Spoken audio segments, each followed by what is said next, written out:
After spending 2 glorious weeks in Page, I needed to start slowly heading east. And while Petrified Forest was a little bit out of my way, I still wanted to stop by and see this national park.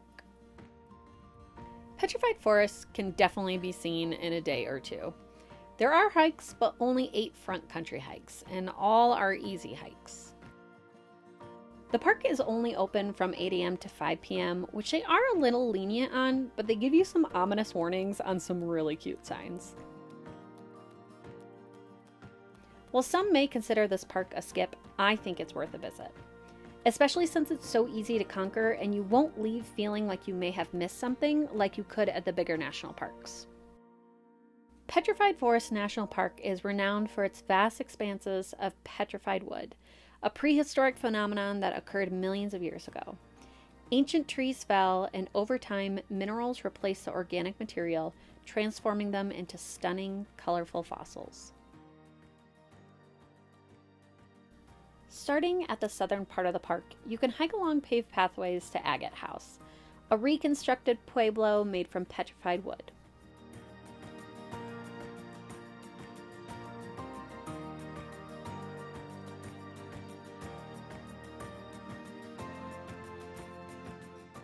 Nearby is the Rainbow Forest Museum with the Giant Logs Trail. Here you'll stand in awe of massive petrified logs, including the famous Old Faithful, which stretches an incredible 35 feet in length. Crystal Forest Trail has one of the best opportunities to experience the petrified wood deposits in the Badlands. And yes, I said Badlands. They're here too.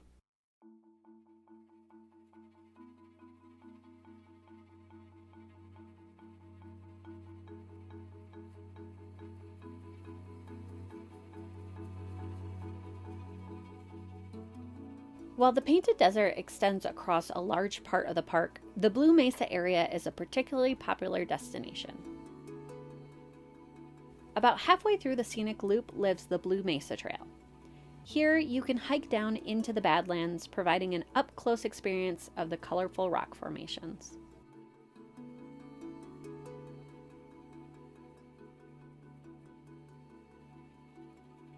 As I was driving around yesterday, I was like, you know, it kind of looks like the Badlands here. And they are Badlands. Badlands aren't just in the Dakotas, they're apparently all around the world. And there's some here, and it's so cool.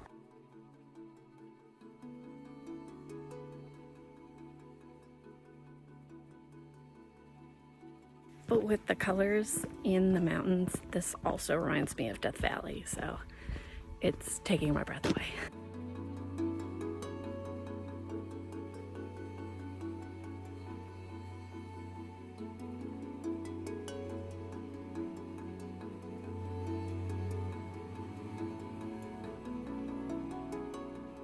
Petrified Forest has an amazing collection of petroglyphs peppered throughout the park. First, there is the Newspaper Rock area. Then at Puerco Pueblo, you can find more.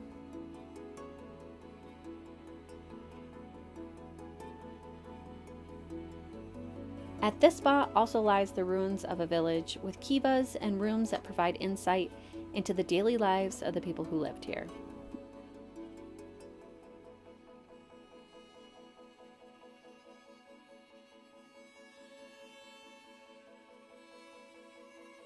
Back in the days of Route 66, Petrified Forest was the only national park that Route 66 cut through.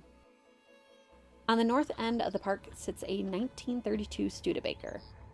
From here, you can see the telephone poles that ran next to the original highway.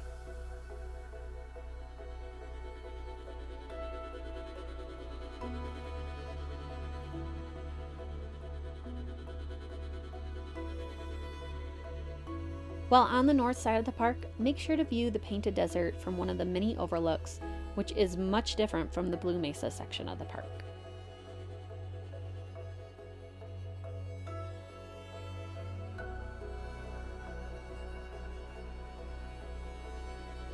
You can also explore the Painted Desert Inn.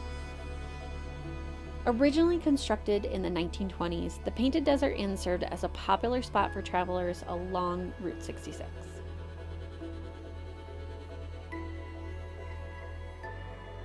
The inn has undergone several changes over the years. It operated as a working inn, then underwent restoration efforts, and eventually became a museum that showcases its history, architecture, and the region's cultural significance.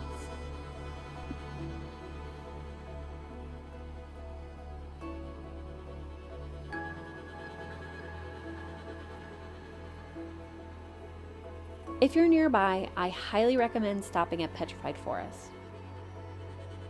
Take the day and enjoy the sights and history of this easy-to-conquer national park.